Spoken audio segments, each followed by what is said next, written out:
Good morning. This is Patricia Ann Coe presenting the S345 South Carolina Expansion Bill for Advanced Practice Registered Nurses, or APRNs, for NURS4202R, Health Policy, Finance, and Regulation. The bill expansion of the nursing scope of practice under South Carolina legislation is the reason why I selected this topic because I've been contemplating of going into advanced practice.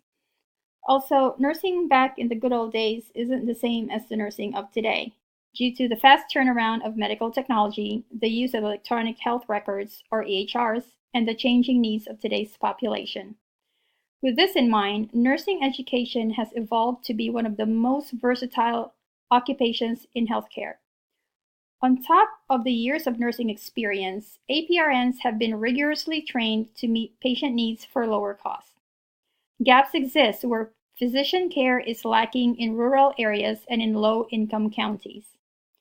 To expand the scope of practice for APRNs, that is, to give them full, autonomous, unrestricted practice by eliminating physician oversight, will help fill in the gaps of healthcare and alleviate the shortage of primary care physicians. As of February 2, 2017, the S0345 bill has been introduced to the Senate and referred to the Committee on Medical Affairs. It will take some time for it to be passed and ratified for the governor's signature before it becomes an act, where South Carolina will then be part of the group of states to have APRNs enjoy full unrestricted practice. What is the issue and who does it impact? The issue is to have full unrestricted access to deliver medical care. Currently, APRNs are mandated to have physician oversight whenever they diagnose, put in orders, refer patients to specialists, or even call time of death. This hampers APRNs to use their abilities to full capacity for them to be able to do more for their patients. Usually, it is people living in rural populations and other areas that are short of PCPs that bear the brunt of this dilemma.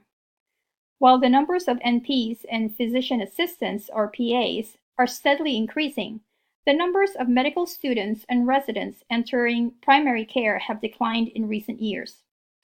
Usually, the hospitals that close are mainly located in rural areas. For instance is the North Georgia Medical Center in Ellijay that closed in 2016. That left people living in and around Ellijay to have to drive quite a distance to Piedmont Mountainside in Jasper, where I usually work. The background of the issue is that APRNs are competent to practice independently. While the numbers of NPs and PAs are steadily increasing, the numbers of medical students entering primary care have declined in recent years. So the demand to build the primary care workforce, including APRNs, will grow as access to coverage, service settings, and services have increased under the ACA.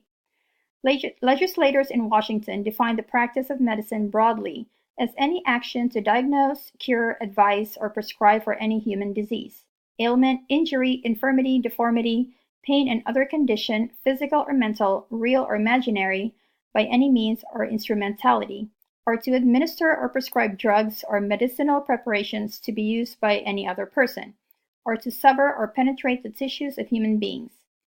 Even more important were corresponding provisions making it illegal for anyone not licensed as a physician to undertake any of the acts included in this definition.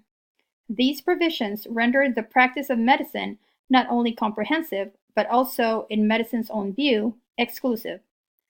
A preemption of the field that was reinforced when physicians obtained statutory authority to control the activities of other healthcare providers. APRN scopes of practice are so circumscribed that their competence extends far beyond their authority.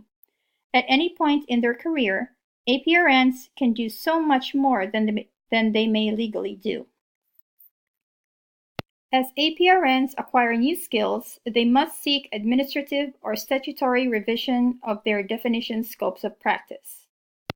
Another background of the issue is that because primary care physicians in rural and primary care areas are so short that it has been a challenge for NPs looking for a physician willing to enter into a collaborative agreement or to provide supervision.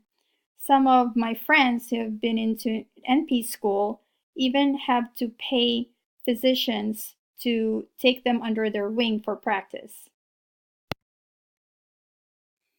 As you can see, there's data in here that shows how primary care physician supply has decreased from 52.82 per 100,000 population in 2009 to 49.56 in 2013.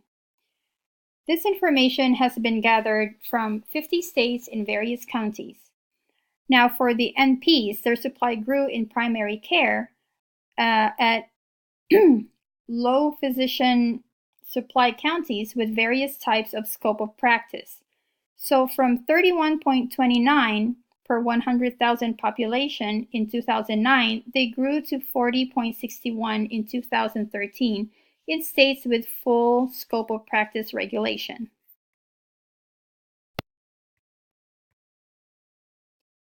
In addition to the numbers of primary care providers available across the United States and where specifically they practice, it is worth noting the kind of care being provided by each of the primary care provider groups. According to the complexity of care data shown in this table, the degree of variation among primary care providers is relatively small. Much of the practice of primary care, whether provided by physicians, NPs, physician assistants, or certified nurse midwives, is of low to moderate complexity. When S345 gets to be passed, it will expand the nursing scope of practice under South Carolina legislation, thus allowing APRNs to considerably utilize their knowledge and skills. This will significantly impact individuals residing in rural communities and high provider shortage areas, thereby creating a healthier population and shorter hospital stays. However, of all the provisions of S345, what remains untouched is Section 4033-2019, where CRNAs must remain under the supervision of a licensed physician or dentist or approved by the medical staff within the facility where the practice privileges have been granted. Here's the map of the United States showing NP practice authority as of the year 2010. Now that South Carolina is on its way to have S345 passed, let's take a look at the trend of how APRNs have fared since 2010. As you can see, most of the states are in blue, including Georgia and South Carolina, where APRNs are required to be under a physician's supervision to diagnose, treat, and prescribe. In light blue are a handful of states whose APRNs are under reduced practice, which means they are required only to be under a physician's supervision to prescribe. And the ones in magenta are the states where APRNs enjoy independent practice.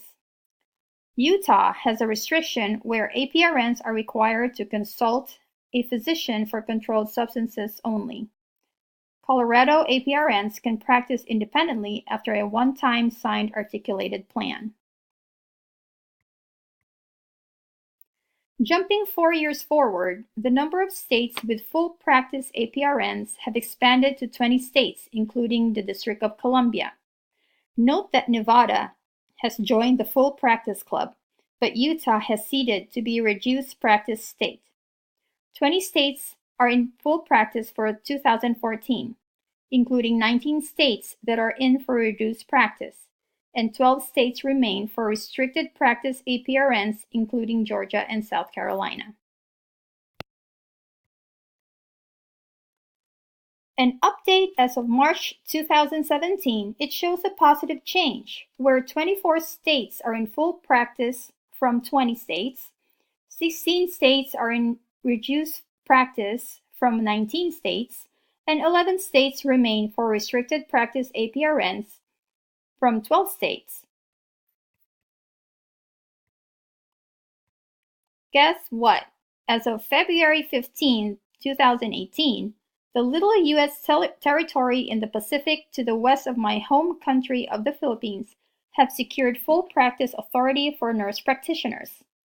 The Guam governor has made sure that this little island, consisting of 37.3% Chamorro and 26.3% Filipino, has access to high-quality, low-cost holistic medical care. Hopefully, when the South Carolina governor signs S345 into reality, Georgia will quickly follow suit. Bessie and I thank you for your time and attention.